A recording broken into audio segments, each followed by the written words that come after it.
Kinyamateka yifura mu binyamakuru.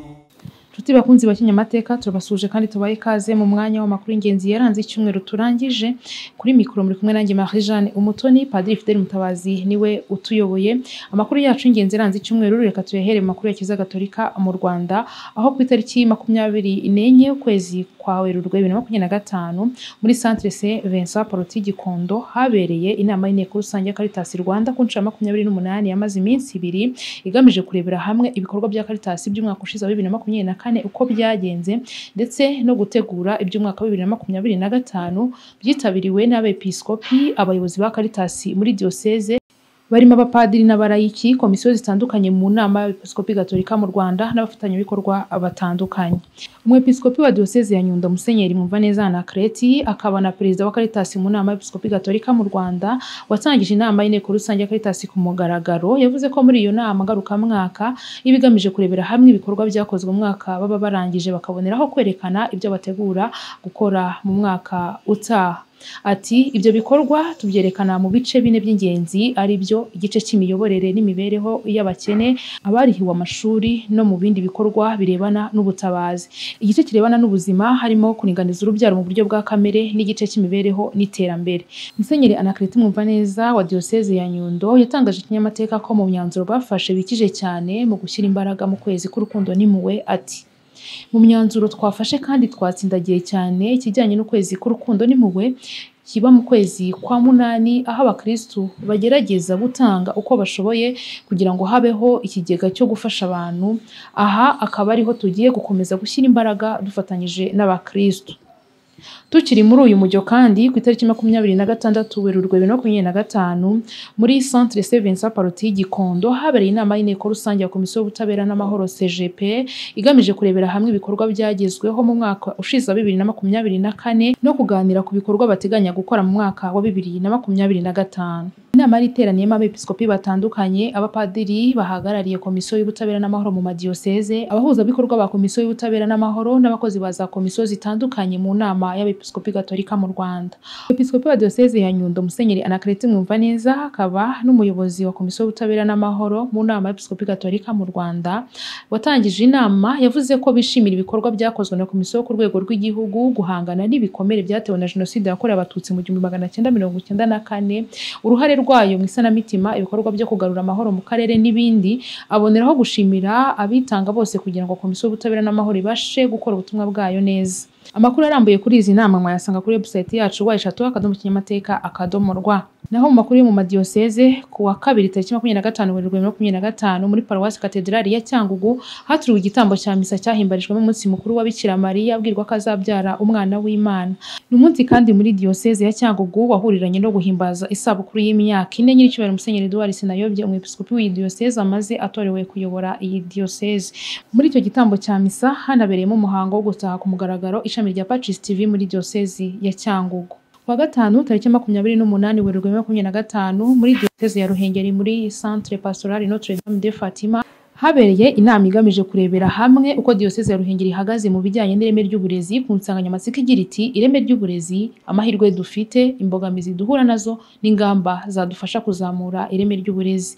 Ikaba yari inama ihuje abayobozi baturutse mu turere diocese ya Ruhengeri ikoreramo twa Musanze, Gakenke, Burera, Rulindo na Nyabihu, abapadiri bashinzwe uburezi mu maparuwasi, abayobozi b'amashuri muri diocese ya Ruhengeri, abarezi bahagarariye abandi, abanyeshuri bahagarariye abandi n'abafatanyabikorwa batandukanye bo mu madini n'amatorero.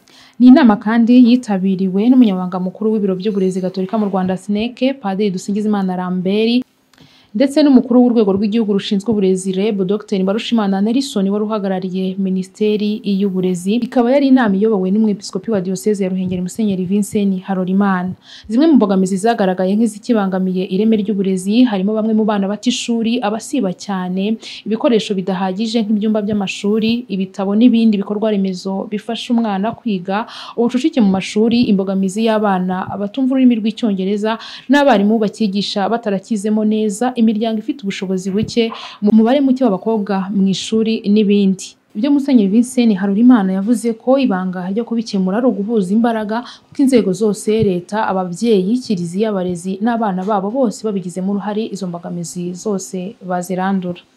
Umuyobozi mukuru w'urwego rw'igihugu rushinzwe uburezi REB Dr Mbarushimana Nelson muri iyo nama mu izina rya Minisiteri y'Uburezi yaragize ati Minisitiri w'Uburezi yanumye kubashimira kubera uruhare mugira mu burezi mu guhuza imyumvire mugira n'ireme ry'uburezi n'iyi nama mwadutumiyemo.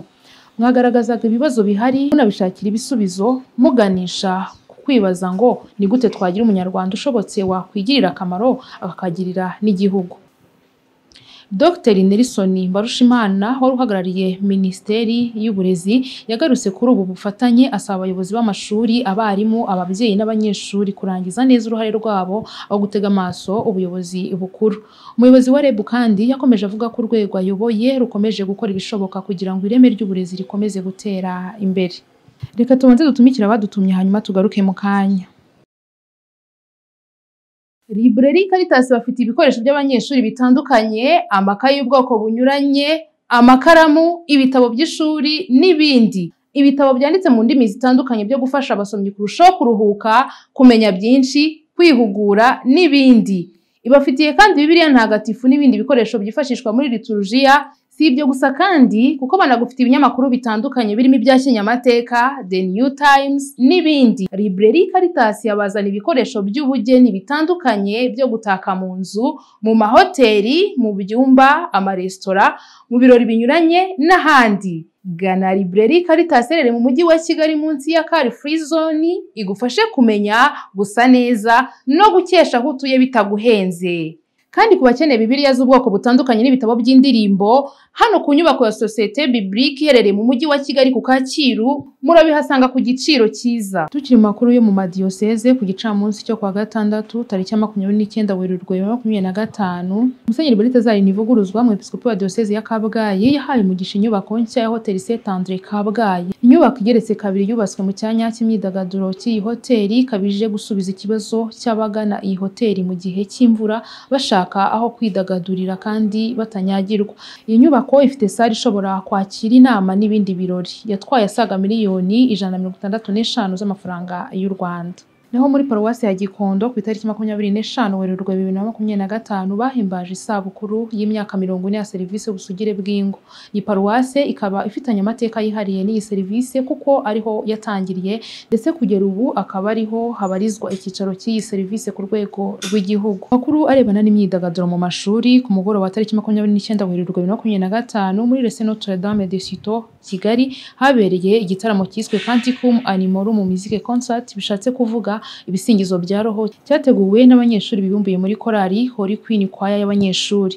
Kikaba kibaye ku nshuro ya mbere aho cyateguwe hagamijwe kwamamaza yogeza butumwa mu rubyiruko no guteza imbere impano y'umuziki. Iki gitaramo kitabiriwe na bamwe mu babyeyi baharerera, abarezi, ababikira, ababenardine, abapadiri batandukanye, abanyeshuri baharerewe, korali zinyuranye zirimo Choir International et Ensemble Instrumental de Kigali, korali Saint Paul Kicukiro, bamwe mu bahanzi baririmba ku biti byabo n'abandi bari baje gushyigikira aba banyeshuri mu mpano zabo ndetse na bamwe mu bayobozi mu nzego za leta. Umuhuzabikorwa w'uburezi mu mujyi wa Kigali Eric Niyongabo mu izina rya Minisiteri y'Uburezi yashimiye iri shuri ryateguye iki gitaramo ati kuri twe igitaramo nk'iki ngiki tugifata nk'umwanya mwiza wo kongera kumva indangagaciro za Gikristo n'iza Kinyarwanda zo gukunda Imana, kubahana n'umuco w'u Rwanda. Kuri yacu ingenzi ranze icyumweru reka tusoreze mu yakiza Gatolika mu mahanga aho Papa Francisco yongeye kugaragara mu ruhame nyuma y'iminsi 38 ari mu bitaro. Nubwo ijwi rye ritaramera neza ntabwo byamubujije gufata akanya gato ngo asuhuze imbaga y'abakristo yari ikoraniye ku bitaro aho yari arwariye. Papa Francisco kandi yahise asubira mu rugo atuyemo rwa Casa Sancta Marta nyuma y'iminsi 38 ari mu bitaro, abakristo bakaba bari benshi mu nzira baje kumwakira. Ni naha dusoreje amakuru y'ingenzi yaranze icyumweru. Mwabanyemo nanjye Marie-Jeanne Mutoni, ni mu gihe Padiri Fidèle Mutabazi yari ayoboye aya makuru.